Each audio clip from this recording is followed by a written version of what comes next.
¿Cuántos saben que Dios siempre tiene un plan? ¿Verdad? Es una pregunta que alguien diría, bueno, por supuesto, todos sabemos que Dios tiene un plan, pero ¿cómo funciona esto? ¿Cómo es que nosotros manejamos y llevamos este asunto del plan de Dios? Le hablo de mi persona y le tengo que decir que siempre Dios me ha asombrado con más de lo que yo esperaba. En muchas áreas de mi vida, en muchos aspectos de mi vida, Dios me ha asombrado con más de lo que yo esperaba. Sin embargo, les tengo que admitir que en el proceso no entendía lo que Dios estaba haciendo. No entendía lo que Dios estaba haciendo y aún me costaba aceptar lo que Él estaba haciendo en mi vida o por lo que Él me estaba haciendo pasar. Entonces no solamente me costaba entenderlo, pero admitir, reconocer que Él estaba haciendo algo en mí, me costaba también. Sin embargo, en su amor y en su bondad, Dios me ha ayudado a comprender que mis planes no salieron como yo quería, porque Él tenía un plan, Él tenía un buen plan. Le comentaba a algunos de los chicos de alabanza antes de empezar la reunión que cuando mi esposa y yo nos casamos van a ser 29 años atrás, 1992, nuestro plan de vida era este. Nos casamos, ambos trabajábamos y dijimos vamos a trabajar de lunes a viernes, el sábado descansamos, lo dedicamos para nuestras cosas en la casa, etcétera, etcétera. El domingo en la mañana va a ser el domingo de nacatamales, o sea, nos vamos a comer nacatamales, nos quedamos tranquilos y vamos hasta el servicio de la tarde en la iglesia.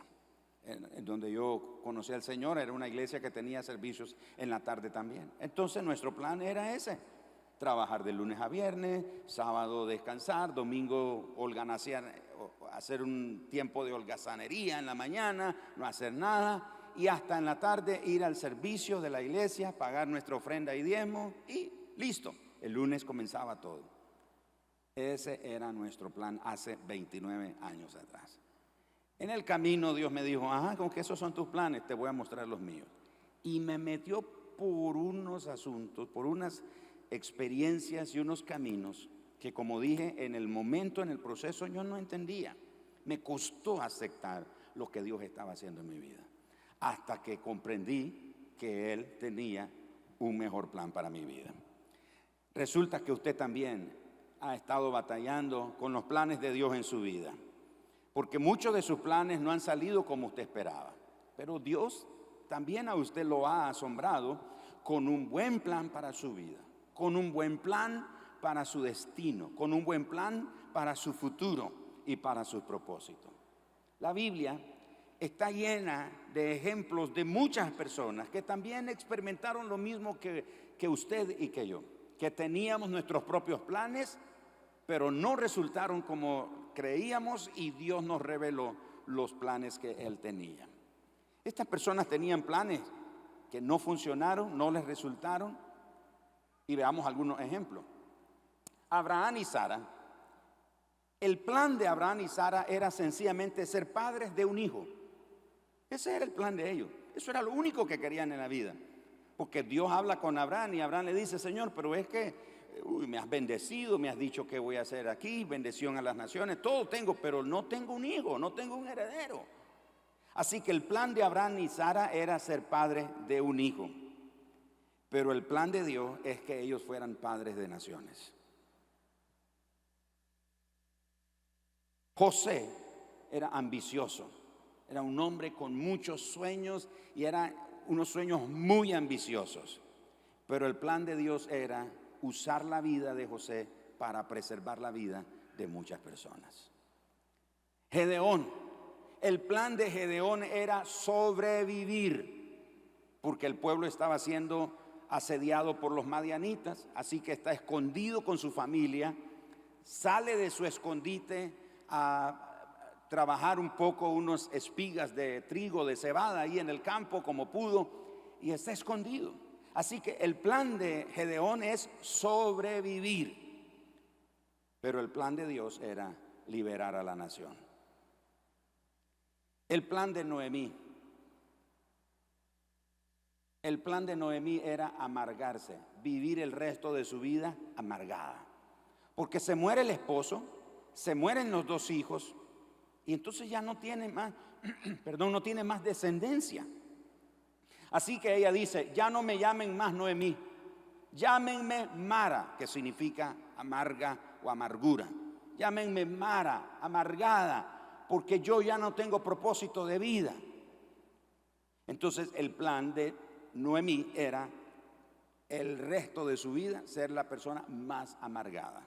Sin embargo, el plan de Dios era cuidar el linaje de Jesús a través de Noemí y su relación con su nuera Ruth. David, el plan de David, el sueño de David era construirle un templo al Señor. Tanto que mandó a traer el arca del pacto allá en la casa de Obed-edom, y todos conocemos la historia, lo que pasó. Finalmente logra llevar el arca del pacto a Jerusalén y construye lo que se conoce hasta hoy como el tabernáculo de David. Así que el sueño, el plan de David era construir un templo, pero Dios no se lo permitió, porque el plan de Dios era edificar un reino. Porque cuando el Señor le habla a David, le dice: no, David, tú no vas a construir ese templo, va a ser tu hijo. Y si tú y tus hijos andan en mis caminos, guardan mis mandamientos, etcétera, le dice: ¿sabes qué va a pasar? Que no faltará varón que se siente en tu trono, y de tu linaje se levantará uno cuyo reino no tendrá fin, y su trono permanecerá para siempre. Ese no es más que Jesús. Entonces David tiene el plan de construir un templo, pero Dios tiene el plan de edificar un reino. Jonás, el profeta que huyó, su plan era de juicio y castigo. Todos conocemos: Jonás huye de Dios, del llamado, finalmente llega a Nínive, predica y se queda en lo alto de una montaña esperando que el fuego cae del cielo y consume a la ciudad de Nínive. Jamás esperó Jonás que después de predicar el rey y toda la nación se arrepienten y Dios tiene misericordia. Y Jonás se enoja con Dios y le dice: para eso me mandaste a predicar, para eso me mandaste a declarar que venía juicio y castigo sobre ellos si no se arrepentían. Y Dios dijo: pues Jonás, tu plan era ese, pero el mío era mostrar misericordia. Saulo de Tarso, el plan de Saulo era exterminar el evangelio. Sale de Jerusalén con cartas de autorización para perseguir, arrestar, arrastrar a todos los cristianos, porque el plan de Pablo es detener el avance del evangelio. Pero el plan de Dios es expandir el evangelio a través de la vida de Pablo. Así que a lo largo de toda la Biblia encontramos muchos ejemplos de una gran cantidad de personas que tenían su propio plan de vida. El Señor se los arruina y les muestra un mejor plan para ellos. Acompáñenme a ver en Éxodo 14 cómo Dios cambió los planes que el faraón tenía para el pueblo de Israel. ¿Qué ocurre en Éxodo capítulo 14? Todos conocemos, es la salida del pueblo de Israel de la esclavitud. De manera que acompáñenme ahí a Éxodo capítulo 14 y vamos a ir leyendo y parafraseando algunos de los versículos. Y encontramos aquí que básicamente el plan del faraón es perseguir, atrapar, esclavizar nuevamente, y si tiene que matar a los israelitas, lo va a hacer. Vea lo que ocurre. Habló el Señor a Moisés diciendo: dile a los hijos de Israel que den la vuelta y acampen delante de Pi-Hahirot, un sinnúmero de lugares geográficos. Verso 3: el faraón dirá que los hijos de Israel están encerrados, que no tienen escapatoria. Verso 4: yo endureceré el corazón del faraón para que los siga, pero seré glorificado en faraón y en todo su ejército, y sabrán los egipcios que yo soy Jehová. Versículo 5 y verso 6 dice que el faraón vuelve en sí. Dice, ¿cómo es posible? ¿Qué fue lo que hicimos? Dejamos ir a todos los israelitas, un pueblo de más de 1 millón de personas, que eran la fuerza de trabajo del imperio egipcio. Así que en verso 6 al verso 7 encontramos que el faraón prepara su ejército, sus carros, y se da a la persecución. El verso 8, endureció el Señor el corazón del faraón, y él siguió a los hijos de Israel, pero los hijos de Israel habían salido con mano poderosa. Siguiéndolos, pues, los egipcios con toda la caballería, los carros del faraón, su gente de a caballo, todo su ejército. Verso 10, cuando el faraón se hubo acercado, los hijos de Israel alzaron sus ojos, y he aquí los egipcios venían tras ellos, por lo que los hijos de Israel temieron en gran manera y clamaron al Señor. Versículo 11 al 12, el pueblo se queja y le dice a Moisés, ¿no te dijimos esto, Moisés? De esto se trataba lo que te dijimos muchas veces. ¿Por qué nos sacaste de Egipto? Mejor nos hubiéramos quedado en Egipto. Moisés responde, verso 13, no teman, estén firmes y vean la salvación que el Señor hará hoy con vosotros, porque los egipcios que hoy habéis visto, nunca más para siempre los veréis. Jehová peleará por vosotros y vosotros estaréis tranquilos. En el verso 15, el Señor le dice a Moisés, Moisés, ¿por qué clamas a mí? Dile al pueblo que marche. Verso 16 le dice, y tú toma la vara que está en tu mano, álzala y divide el mar, y entren los hijos de Israel por en medio de él en seco. Y aquí, verso 17, endureceré el corazón de los egipcios y me glorificaré en Faraón. Verso 18, y sabrán los egipcios que yo soy Jehová cuando me glorifique en Faraón. Verso 19 dice que el ángel del Señor iba delante del campamento de Israel, se apartó e iba en pos de ellos, y asimismo la columna de nube iba delante de ellos, que iba delante de ellos, se apartó y se puso a sus espaldas. E iba entre el campamento de los egipcios y el campamento de Israel. Verso 21, extendió entonces Moisés su mano sobre el mar e hizo Jehová que el mar se retirase por el recio viento toda aquella noche, y volvió el mar en seco y las aguas quedaron divididas. Entonces los hijos de Israel entraron por el medio del mar en seco, teniendo las aguas como un muro a su derecha y a su izquierda. Siguiéndolo los egipcios entraron tras de ellos. Aconteció a la vigilia de la mañana que Jehová miró el campamento de los egipcios desde la columna y quitó las ruedas de sus carros y los trastornó gravemente. Entonces los egipcios dijeron, huyamos de delante de Israel, porque Jehová pelea por ellos contra los egipcios. Verso 26, y el Señor dijo a Moisés, extiende tu mano sobre el mar, para que las aguas vuelvan sobre los egipcios. Entonces Moisés extendió su mano sobre el mar, y cuando amanecía el mar se volvió en toda su fuerza, y los egipcios al huir se encontraron con el mar, y Jehová derribó a los egipcios en medio del mar. Se volvieron las aguas y cubrieron los carros y la caballería y todo el ejército del faraón que había entrado tras ellos en el mar. No quedó de ellos ni uno. Y los hijos de Israel fueron por en medio del mar en seco, teniendo las aguas por muro a su derecha y a su izquierda. Así salvó Jehová aquel día a Israel de mano de los egipcios. Y vio Israel aquel grande hecho que Jehová ejecutó contra los egipcios, y el pueblo temió a Jehová y creyeron a Jehová y a Moisés, su siervo. Es interesante porque aquí surge esta pregunta: ¿por qué Dios los lleva por la ruta más larga? Porque había una ruta de Egipto hacia la tierra prometida o hacia Canaán que tomaba un par de días para llegar. Un par de días y ellos ya hubieran estado en Canaán. Sin embargo, el Señor los lleva por la ruta más larga, y al llevarlos por la ruta más larga, Dios tiene una razón, un propósito. Y es que Él sabe que si ellos se van por la ruta más corta, es fácil que ellos se desanimen y se regresen a Egipto. Si usted lee el libro de Éxodo, el libro de Números y el libro de Deuteronomio, usted va a encontrar que el pueblo de Israel en más de una ocasión deseó regresar a Egipto. Egipto siempre estuvo en el corazón del pueblo de Israel.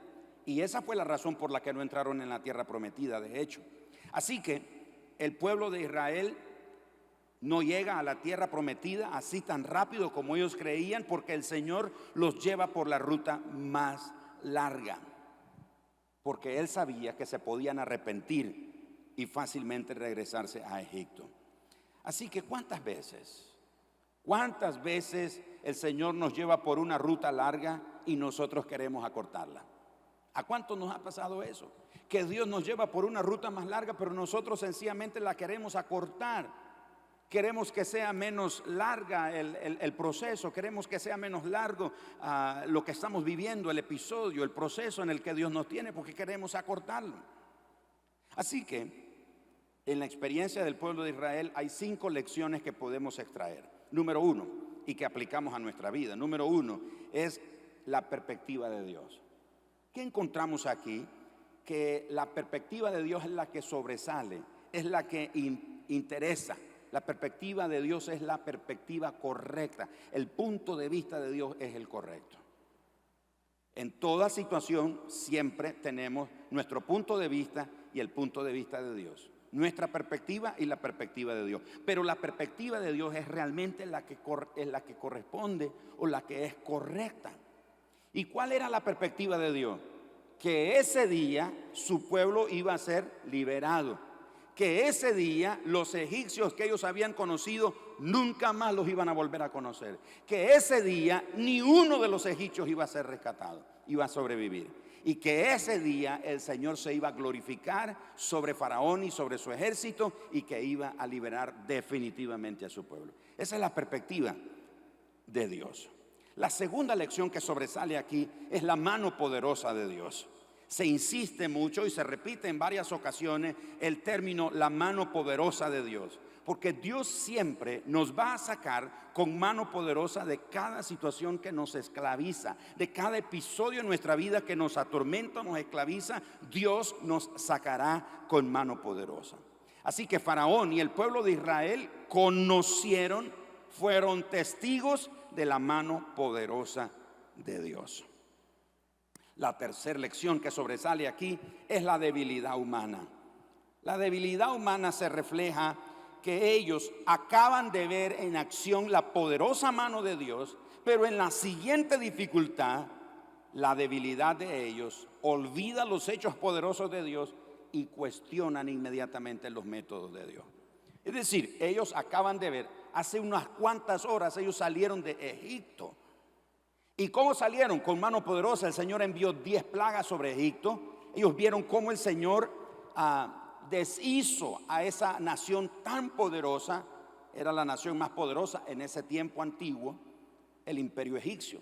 Y el Señor devastó ese imperio, lo dejó en ruina para rescatar a su pueblo. Sin embargo, cuando ellos ven que el faraón y su ejército los está persiguiendo, comienza la debilidad humana a florecer. ¿Para eso nos sacaste? ¿Para que muramos aquí? No habían tumbas suficientes ahí en Egipto para que nos enterraran allá. Vamos a morir aquí en este desierto. ¿Y ahora qué va a pasar? Etcétera, etcétera. La debilidad humana florece automáticamente y se olvida de lo que Dios acaba de hacer hace un par de horas. Es más, si nosotros continuamos leyendo este mismo capítulo 15, capítulo 16, llegan a un lugar donde las aguas, donde hace falta agua. Entonces le piden al Señor agua, murmuran contra el Señor. O sea, acaban de ver cómo el Señor abrió el mar rojo y cómo los liberó de los egipcios, pero ahora comienzan a quejarse porque no tienen agua. Es que esa es la debilidad humana. Nuestra debilidad olvida los hechos poderosos de Dios. La cuarta lección que sobresale aquí es la batalla de Dios. El texto deja claro que es Dios el que pelea por nosotros. ¿Cuántos de ustedes saben que es Dios el que pelea por nosotros? Así que Dios pelea por nosotros, pero debemos hacer algo. Mientras Dios pelea por nosotros, avancemos. Mientras Dios pelea por nosotros, caminemos. El verso 15, el Señor le pregunta a Moisés: ¿qué haces, Moisés, clamándome a mí? Dile al pueblo que marche. Si tú sabes que yo me voy a glorificar en Faraón y en Egipto hoy aquí en este episodio, si tú sabes que hoy verán mi salvación, entonces ¿qué haces clamándome? camina, marcha, no te quedes paralizado. Pero aparte de eso, el Señor le dice: haz uso de lo que tienes en tu mano. Y lo que Moisés tenía en ese momento era la vara. Entonces, lo que tú tienes en tu mano es la vara. Usa la vara, divide el mar, separa las aguas.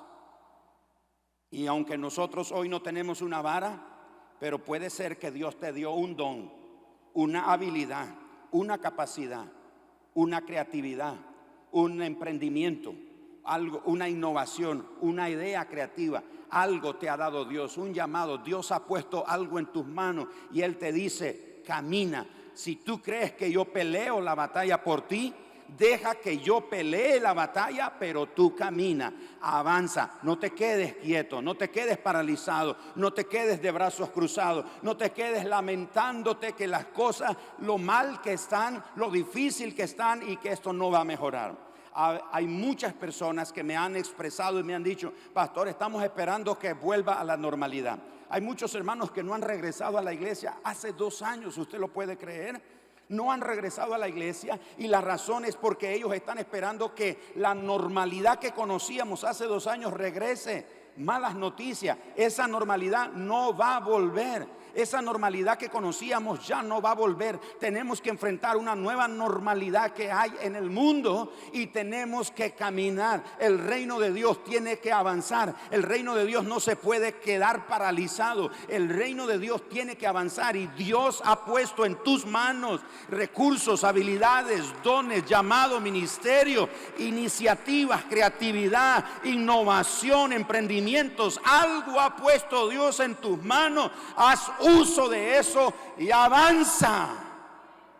Pero no te quedes ahí. Ahí estoy esperando que las cosas cambien, que las cosas mejoren. No estoy proponiendo, aclaro, repito bien claro, no estoy proponiendo ser irresponsables y descuidarnos en las medidas que siempre debemos de tomar. Hay que hacerlo, pero no podemos quedarnos paralizados. Quiero llamar esta mañana a los que son miembros en un grupo Conexión. Yo he sabido que algunos no se conectan. Es que no es lo mismo. Claro que no es lo mismo estar en persona que estar conectados. Pero esa es la realidad ahora. Eso es lo que nos toca en este momento. Entonces no me voy a conectar, entonces no voy a crecer, entonces no voy a practicar compañerismo, entonces no voy a edificarme, entonces no voy a aprender, entonces no voy a desarrollar relaciones con otros hermanos de esta manera. Es lo que ocurre en este momento, es lo que tenemos que hacer en este momento. Tenemos que echar mano de lo que está a nuestro alcance ahora. ¿Quién me iba a imaginar yo que iba a estar parado frente a una cámara y me iban a tener rodeados con cámaras los chicos estos para hacer las transmisiones? Yo no me lo imaginaba. Yo nunca pensé eso.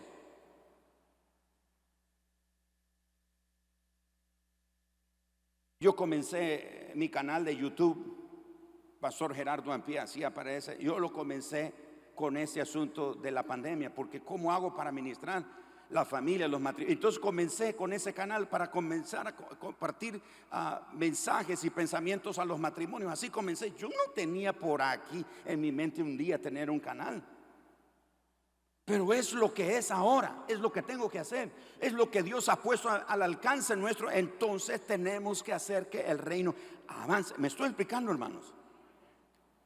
Eso no es tiempo de ay, es que no se puede. No. Hay que avanzar. Y si la batalla es de Dios, la gloria le pertenece a Dios también. No es nuestra la gloria.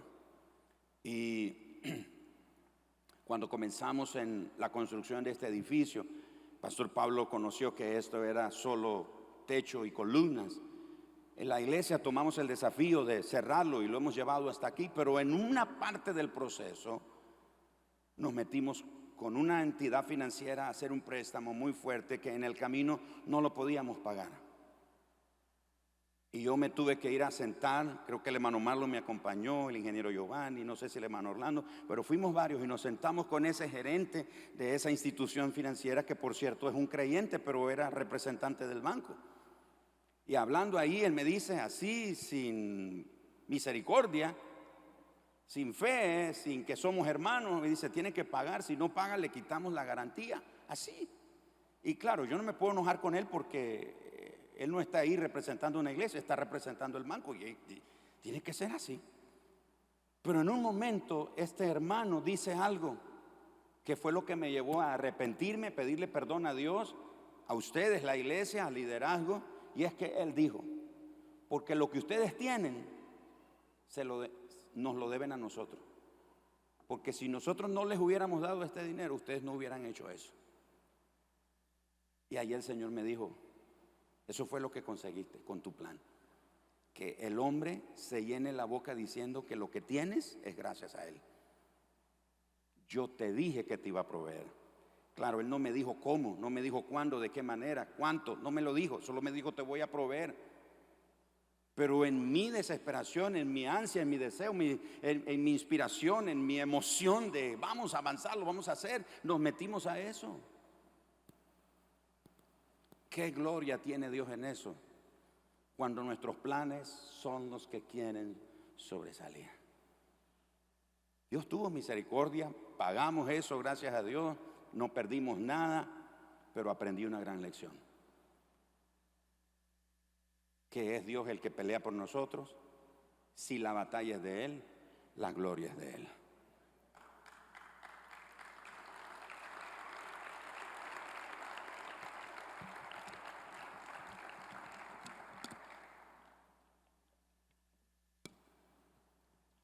¿Cuánta gloria le hemos robado a Dios con nuestros propios planes?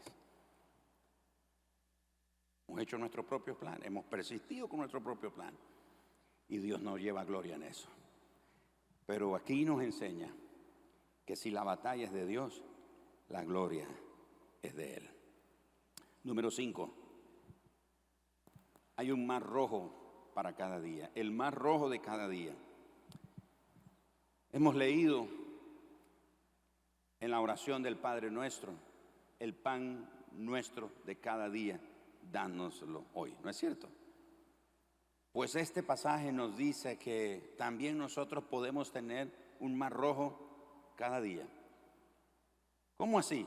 Bueno, el verso 30 dice, así salvó Jehová aquel día a Israel. Cuando yo leí ese pasaje, esa porción, pensé en esto. Quiere decir que si hubiera sido necesario otro mar rojo, y por supuesto, hay eventos, hay cosas que Dios ha hecho que no se volvieron a repetir, pero porque no se vuelvan a repetir no significa que son grandiosas, asombrosas e increíbles, pero no significa que Dios no pueda volver a hacerlo. Lo voy a repetir porque parece que no lo agarraron. El hecho de que en la Biblia se repitan o no se repitan más de una vez algunos hechos poderosos y gloriosos que Dios hizo, no significa que Dios no es capaz de volverlos a hacer. Dios lo puede volver a hacer. Así que me llama la atención ese versículo cuando dice, así salvó el Señor a Israel aquel día. Quiere decir que hay un mar rojo de cada día. Cada día nosotros podemos enfrentarnos a un mar rojo y cada día veremos al Señor obrando en una forma increíble y asombrosa en nuestra vida. Si usted no ve a Dios delante suyo, no crea que Dios lo abandonó. A veces nosotros pensamos, Señor, no te veo, no veo que me estés ayudando, no veo que delante de mí las cosas estén marchando. Tengo buenas noticias para ti. Que no veas a Dios delante tuyo no significa que Él te abandonó. Lo que Él está haciendo es cuidando tus espaldas. Porque sabe que el enemigo solo ataca por la espalda. Él solo ataca por la espalda. ¿Y qué hizo Dios para guardar la espalda de su pueblo? Se puso entre el ejército del faraón y el pueblo de Israel. Se puso en medio de ellos. De manera que Dios no permitió que nunca los egipcios alcanzaran al pueblo de Israel. El enemigo no te va a alcanzar.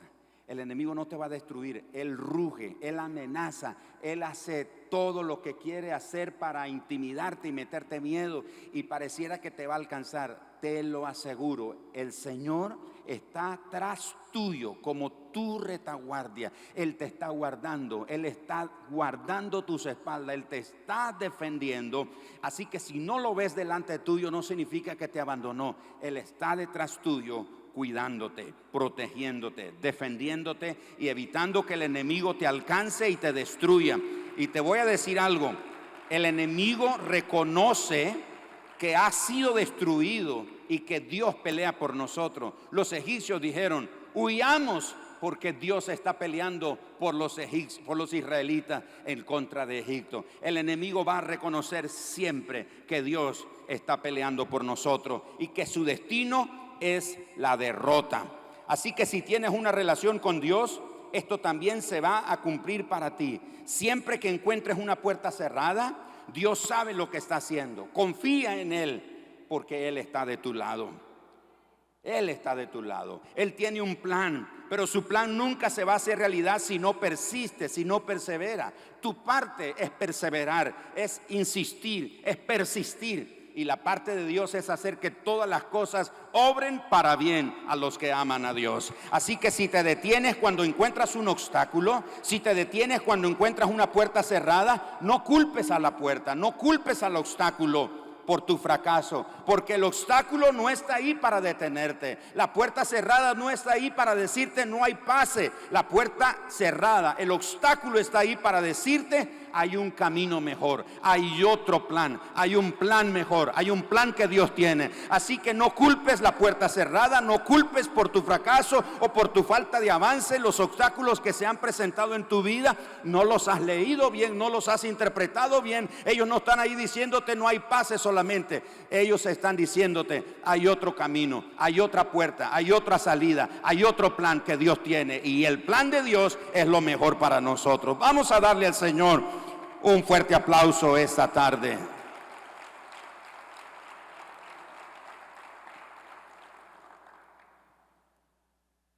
El enemigo no va a atacarte por la derecha o la izquierda, porque hay muros del Señor cuidándote.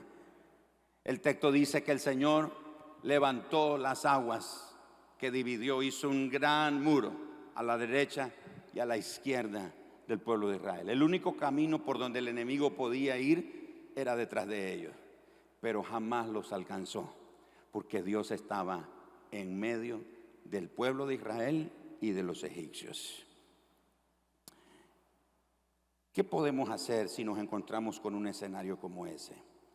Tres recomendaciones muy sencillas. Número 1, no se desanime por las pruebas y los contratiempos que repentinamente le sobrevienen. No se desanime por las pruebas, y los contratiempos que repentinamente le sobrevienen. El propósito de este mensaje hoy es animarnos a cobrar esperanza y fuerza en el Señor, y no estar diciendo Señor, ¿qué pasó? Porque algunos de nosotros teníamos planes antes de que la pandemia con todos sus efectos devastadores llegaran al mundo.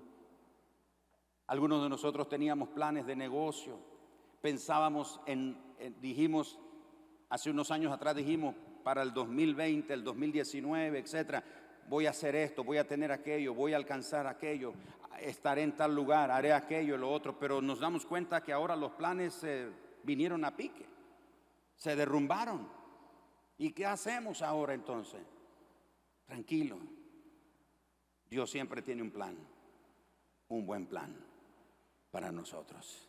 Y aunque las cosas no están funcionando como nosotros queríamos o quisiéramos, no significa que el plan de Dios no va a funcionar. Así que no se desanime por las pruebas, no se desanime por los contratiempos. Estaba yo en Miami en marzo del 2019, había estado en El Paso, Texas, en la iglesia del pastor Chris Richard, y nos estábamos preparando para un evento de hombres que íbamos a hacer en octubre del 2019. Fui a esa conferencia, Y los planes con el pastor Chris Richard, el ministerio de hombre a hombre, es que veníamos para hacer en octubre un evento para hombres. Llego a Miami para reunirme con otros hermanos y un tiempo con mi familia. Y estando ahí, las cosas comienzan a empeorarse. Comienzan a empeorarse. La hermana Igna de Colombia dice, no puedo ir. Quique Pavón de España dice, no puedo salir, están cerrados los aeropuertos. De Estados Unidos me comienzan a decir, no sabemos qué va a pasar, no podemos ir. En un momento tuvimos que hacer un video, el pastor Rafael Holland y yo, hacer un video y publicarlo. Miren, no vamos a poder hacer, vamos a esperar que pase esto. Pensábamos que iba a ser unos meses. Dijimos marzo, de aquí a junio lo hacemos. Y miren dónde estamos, 2020, octubre. Y no hemos podido hacer la conferencia para los pastores. ¿Qué hacemos? No nos desanimemos por eso. Porque han sobrevenido cosas repentinas que no estaban en nuestro escenario, no estaban en nuestro plan de vida. En nuestro plan de vuelo no estaban. Pero escuche esto. Algo que esté hoy en nuestra vida ocurriendo, el hecho de que eso no sea parte del plan nuestro o de nuestro plan de vida, no significa que Dios no use eso para sus propósitos. Señor, yo no acepto eso, yo no recibo eso, Señor. Y no faltan los que toco madera. O los más cristianos, cruz. No lo recibo, no se trata de eso. Dios va a hacer que todo lo que esté ocurriendo redunde para mostrarnos el mejor plan que Él tenía para nosotros. Así que no se desanime por las pruebas y los contratiempos repentinos. Número 2, persista en Dios como nunca antes en su vida. Hay hermanos que no han regresado hace 2 años no han regresado a esta iglesia y a muchas otras congregaciones. Nuestra asistencia aquí en esta iglesia es como el 30% solamente de toda la congregación.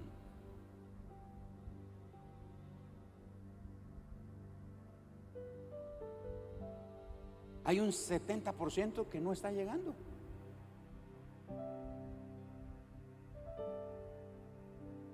Persista en Dios como nunca antes en su vida. Este no es tiempo de aislarse. Este no es tiempo de esconderse.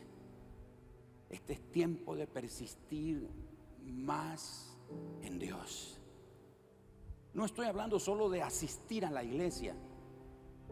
No estoy hablando solamente de eso o únicamente. Estoy hablando de no darnos por vencido, que nuestra fe no decaiga, que nuestro ánimo no se debilite, que nuestra esperanza no decline, que nuestra confianza no tiemble, que nuestro corazón no se llene de angustia. Estoy hablando de que necesitamos persistir más en Dios, porque lo único que puede sostenernos en esta hora de prueba que el mundo está viviendo es Dios. No hay auxilio humano que nos pueda salvar, solo Dios. Así que persiste en Dios como nunca antes. Número 3, permita que la desesperación de su alma lo ayude a buscar a Dios con una entrega absoluta. Permita que la desesperación de su alma lo ayude a buscar a Dios con una entrega absoluta. ¿Cuántos hemos estado desesperados en algún momento? Y yo soy el primero en levantar la mano. En esa desesperación, busquemos más a Dios. No solo para que nos ayude, no solo para que nos ayude a salir del problema. Señor, te busco porque me quiero entregar. Quiero tener una entrega absoluta a ti, Señor. ¿Me estoy explicando? Entonces, estas 3 recomendaciones le pueden ayudar. El pastor Craig Groeschel dice: la fe no es fe hasta que sea lo único a lo que te aferres. Si no tienes ninguna otra cosa a la cual aferrarte, sigue acercándote a Dios. Cuando ya no tenemos a qué o a quién acudir, cuando nuestras propias ideas y nuestros recursos se han evaporado, cuando nuestro control de la situación se ha hecho añicos, Dios sigue estando presente. Levante su mano y diga: Dios todavía tiene. Y yo sé que es la hora del almuerzo y como que ya hay más hambre, ¿verdad? Pero vamos a hacerlo con ganas.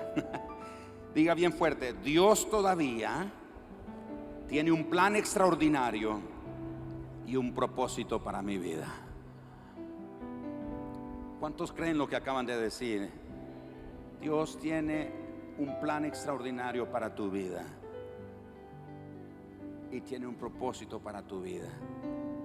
Pastor, pero es que viera los planes que yo tenía, pastor, y cómo estoy en la ruina, estoy en bancarrota, no sé qué hacer, no sé qué rumbo tomar, no sé qué voy a hacer, no sé hasta cuándo voy a resistir. Persiste en Dios, porque Él todavía tiene un plan extraordinario para ti. El plan tuyo y el mío se deshizo, pero el plan de Dios todavía prevalece. El plan de Dios todavía prevalece. Y lo cierto es que nuestro Dios sigue abriendo caminos. El pueblo de Israel nunca se imaginó que el mar rojo se iba a abrir delante de ellos, pero ahí el Señor abrió un camino. Levante su mano derecha y diga bien fuerte: Dios tiene un plan, un buen plan para mí. Adoremos al Señor.